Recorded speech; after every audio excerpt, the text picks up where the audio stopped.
একজন যুবক যার জীবনের সবচেয়ে বড় ভালোবাসা ছিল পবিত্র কোরআন, আর সেই ভালোবাসা তাকে এমন এক সম্মান এনে দিয়েছিল যা শুনলে আপনার চোখে পানি চলে আসবে।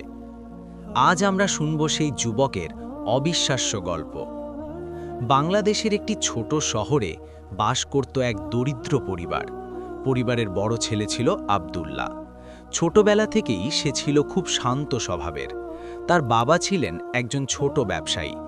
দোকানে যা আয় হতো তা দিয়েই সংসার চলত। কিন্তু আব্দুল্লাহর জীবনে সবচেয়ে বড় প্রভাব ছিল তার মায়ের। তার মা ছিলেন খুব ধার্মিক একজন নারী। তিনি প্রতিদিন ফজরের নামাজের পর কোরআন তিলাওয়াত করতেন। ছোট্ট আব্দুল্লাহ প্রায়ই তার মায়ের পাশে বসে সেই তিলাওয়াত শুনত। একদিন সে তার মাকে জিজ্ঞাসা করল, মা, তুমি প্রতিদিন এত সময় ধরে কোরআন পড়ো কেন? তার মা মৃদু হাসলেন এবং বললেন, বাবা, কোরআন শুধু একটি বই না, এটা আল্লাহর বাণী।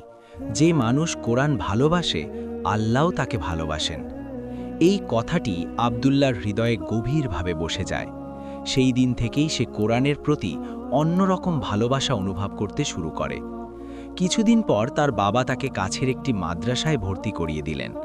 মাদ্রাসার প্রথম দিনেই শিক্ষক তাকে কোরআনের প্রথম সূরা শেখালেন, সূরা ফাতিহা। যখন সে প্রথমবার সূরা ফাতিহা তিলাওয়াত করল, তখন শিক্ষক অবাক হয়ে গেলেন, কারণ তার কণ্ঠ ছিল অত্যন্ত মধুর। শিক্ষক বললেন, এই ছেলেটার কণ্ঠে আল্লাহ বিশেষ রহমত দিয়েছেন। দিন যেতে লাগল। মাদ্রাসার অন্য ছেলেরা যখন খেলাধুলো করত, তখন আব্দুল্লাহ অনেক সময় মসজিদের এক কোণে বসে কোরআন পড়ত। ধীরে ধীরে সে কোরআনের অনেক সূরা মুখস্থ করে ফেলল। কিন্তু হঠাৎ তার জীবনে বড় একটি পরীক্ষা নেমে এলো। একদিন তার বাবা গুরুতর অসুস্থ হয়ে পড়লেন। ডাক্তার দেখাতে অনেক টাকা লাগল। দোকানও বন্ধ হয়ে গেল। সংসারে অভাব দেখা দিল। অনেক মানুষ তখন তাকে বলল, আব্দুল্লাহ, পড়াশোনা বাদ দিয়ে কাজ করো, সংসার চালাতে হবে। এই কথা শুনে সে খুব চিন্তায় পড়ে গেল। কিন্তু সেই রাতে তার মা তাকে কাছে ডাকলেন। তিনি বললেন, বাবা, জীবন যত কঠিনই হোক, কোরআন কখনো ছেড়ো না। আল্লাহ কোরআনের মানুষদের কখনো হতাশ করেন না। মায়ের কথাগুলো তার হৃদয়ে শক্তি দিল। এরপর থেকে সে দিনে মাদ্রাসায় পড়ত আর রাতে একটি দোকানে কাজ করত। অনেক সময় খুব ক্লান্ত হয়ে পড়ত, কিন্তু যখনই কোরআন হাতে নিত, তার মনে এক অদ্ভুত শান্তি নেমে আসত। এক রাতে মসজিদের ভেতর সে সূরা রহমান তিলাওয়াত করছিল, ফাবি আই আলাই রব্বিকুমা তুকাজ্জিবান। তার তিলাওয়াত শুনে মসজিদের ভেতরে বসে থাকা কয়েকজন মানুষের চোখে পানি চলে আসে। সেই দিন মসজিদের এক বৃদ্ধ মানুষ তাকে বললেন, বাবা, তুমি কোরআনকে আঁকড়ে ধরে রাখো, কোরআন একদিন তোমাকে বড় সম্মান দেবে।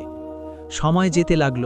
অবশেষে বহু পরিশ্রমের পর আব্দুল্লাহ পুরো কোরআন হিফজ করে ফেলল। সেই দিন তার মা আনন্দে কেঁদে ফেললেন। তিনি বললেন, আজ আমার ছেলে কোরআনের হাফেজ হয়েছে, এর চেয়ে বড় সুখ আর কিছু নেই। এরপর থেকে শহরের মানুষ তাকে অনেক সম্মান করতে শুরু করল। মসজিদে অনেকেই তার তিলাওয়াত শুনতে আসত। কিন্তু আব্দুল্লাহ কখনো অহংকার করত না। সে সবসময় বলতো, আমি কিছুই না, সবকিছু আল্লাহর দয়া। কিছুদিন পর সে ছোট ছোট বাচ্চাদের কোরআন শেখানো শুরু করল। তার ছাত্রদের সে সবসময় একটি কথা বলতো, কোরআন শুধু মুখস্থ করার জন্য না, কোরআন আমাদের জীবন বদলে দেওয়ার জন্য। তার এই কথাগুলো অনেক মানুষের হৃদয়ে ছুঁয়ে যেত। কিন্তু একদিন এমন একটি ঘটনা ঘটল যা পুরো শহরকে নাড়া দিয়ে দিল। সেটা ছিল শীতের একটি গভীর রাত। মসজিদের ভেতরে খুব কম মানুষ ছিল। আব্দুল্লাহ একা বসে কোরআন তিলাওয়াত করছিল। মসজিদের বাতিগুলো মৃদু আলো ছড়াচ্ছিল। সে সূরা মুলক তিলাওয়াত করছিল। তার কণ্ঠে এত আবেগ ছিল যে মনে হচ্ছিল সে আল্লাহর সাথে কথা বলছে। হঠাৎ মসজিদের মুয়াজ্জিন ভিতরে ঢুকলেন। তিনি দেখলেন আব্দুল্লাহ বসে আছে, কোরআন হাতে, কিন্তু তার তিলাওয়াত থেমে গেছে। মুয়াজ্জিন তাকে ডাকলেন, আব্দুল্লাহ। কোনো উত্তর নেই। তিনি আবার ডাকলেন, তবুও কোনো সাড়া নেই। তিনি কাছে গিয়ে দেখলেন আব্দুল্লাহ কোরআন বুকে জড়িয়ে রেখেছে আর তার চোখ বন্ধ। সে দুনিয়া থেকে বিদায় নিয়েছে, কোরআন তিলাওয়াত করতে করতেই। এই খবর মুহূর্তে পুরো শহরে ছড়িয়ে পড়ে। মানুষ দৌড়ে মসজিদে আসে। অনেকেই কাঁদতে থাকে, কারণ সবাই জানত এই যুবক সত্যিই কোরআনকে ভালোবাসত। পরের দিন তার জানাজায় পুরো শহরের মানুষ উপস্থিত হয়। মসজিদের ইমাম জানাজার আগে বললেন, যে মানুষ কোরআনের সাথে জীবন কাটায় আল্লাহ তাকে সম্মানের মৃত্যু দেন।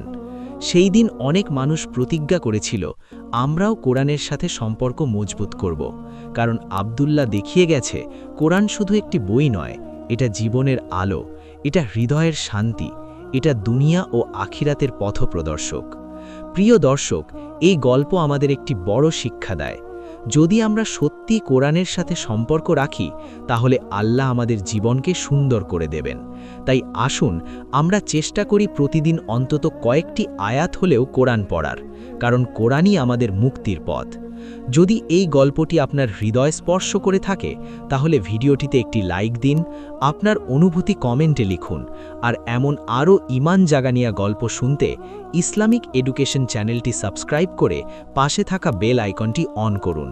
আল্লাহ আমাদের সবাইকে কোরআনের মানুষ হওয়ার তৌফিক দান করুন। আমিন।